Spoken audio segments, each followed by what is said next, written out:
nearly $1,200. That's how much one renter has been quietly pocketing, not by hustling, not by negotiating harder, just by saying nothing.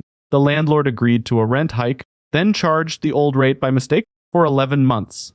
And now the question on the table is whether to keep quiet forever. That's a harder question than it sounds. Hey Profiteer, Eric here. Welcome back to Real Money Stories. Today's episode comes from the personal finance subreddit, and it's one of those situations where the math is simple, but the decision is anything but. This one comes from the personal finance subreddit. The original poster has a situation I think a lot of renters would find deeply tempting. Let me read it in their own words. About a year ago, I agreed to a 7% rent increase, which is about $100 a month. However, I've been charged my old rent since, and I never spoke up. This is a large apartment management company who switched ownership, so I'm thinking they never got the communication from the previous company about my rent increase. That's a short post, big implications. Okay, first thing I want to say, reading this, I get it completely. A large, faceless property management company makes a billing error in your favor, and you're just supposed to volunteer that information. That instinct to stay quiet is completely human. Nobody is judging anyone here. But here's what I've noticed after covering personal finance for over a decade. The situations that feel like found money are often the ones with the most legal exposure hiding underneath. And this one has a specific wrinkle that changes the calculus entirely. Let me walk through exactly what I'd be thinking if I were in this situation. First, the numbers. $100 a month for roughly 11 months is somewhere around $1,100 the original poster has held on to. That's real money. And I understand the appeal of keeping it. But here's the legal foundation that matters most. The original poster agreed to this increase. This wasn't a unilateral landlord action that later got reversed. The original poster said yes. That means a written or verbal contract exists for the higher rent amount. The landlord just hasn't been billing it. The first framework I'd apply is what I call the paper trail audit. Before doing anything else, I'd pull out every document tied to this apartment. The original lease, any renewal agreements, any emails or letters about the rent increase. The key question is that 7% bump documented in writing anywhere.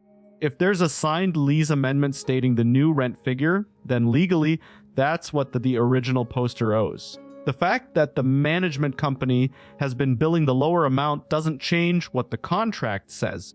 And here's why that matters so much. Large property management companies do audits, especially when they change hands. An incoming owner is going to reconcile the rent roll. That's the internal spreadsheet showing what every unit should be paying against what's actually been collected. When they do, they will find this discrepancy. Now, can the landlord actually come back and demand the back rent?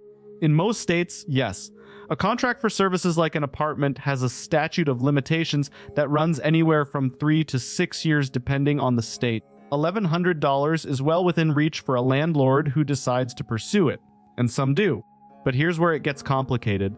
Most large landlords won't sue for $1,100 from a billing error. Legal fees alone would eat most of that number. What they will do is add the balance to the original poster's account, send a notice, and require payment, often all at once or spread across a few months. And in some states, unpaid rent balances, even ones rooted in a landlord's own accounting error, can be grounds for non-renewal of the lease, or in more aggressive cases, the start of an eviction proceeding if the amount goes ignored long enough. So the real risk isn't a lawsuit. It's a surprise bill for over $1,000 showing up with a short deadline on a month when the original poster hasn't budgeted for it. Which brings me to the second framework. I call it proactive exposure management. And this one runs counter to every instinct, so bear with me. I'd seriously consider contacting the management company before they contact me. Not out of some moral obligation to a faceless corporation. Out of pure self-interest. If the original poster gets ahead of this, they control the timing and the framing. The conversation becomes, I noticed a discrepancy in my billing going back about a year. Can we work out a plan for the difference?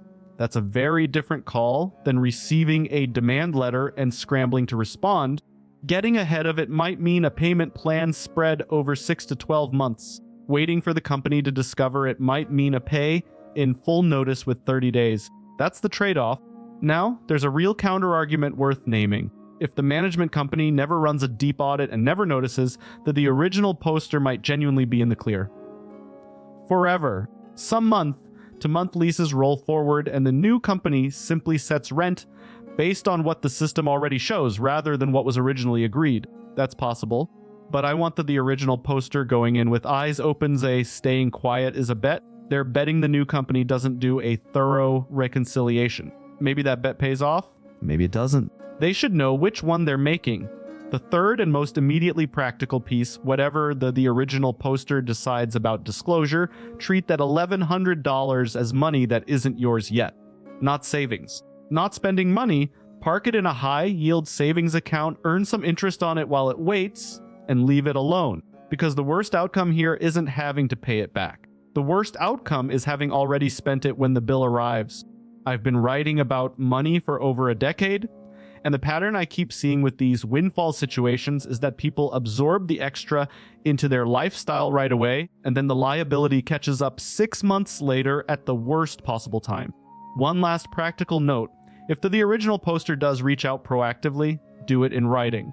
Email, not a phone call. Paper trail matters. Keep the tone matter of fact. No guilt, no drama. Just, I noticed this discrepancy. I want to address it. What's the best way to handle it? That's it.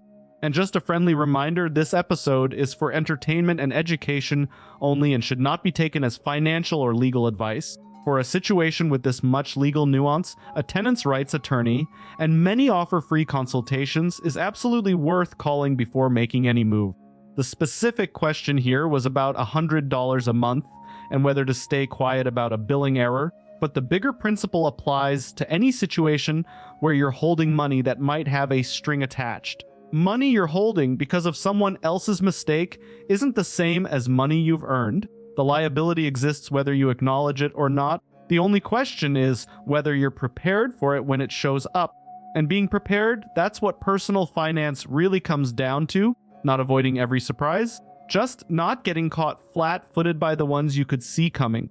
If you found this helpful, share it with someone dealing with the same thing. Until next time, stay profitable.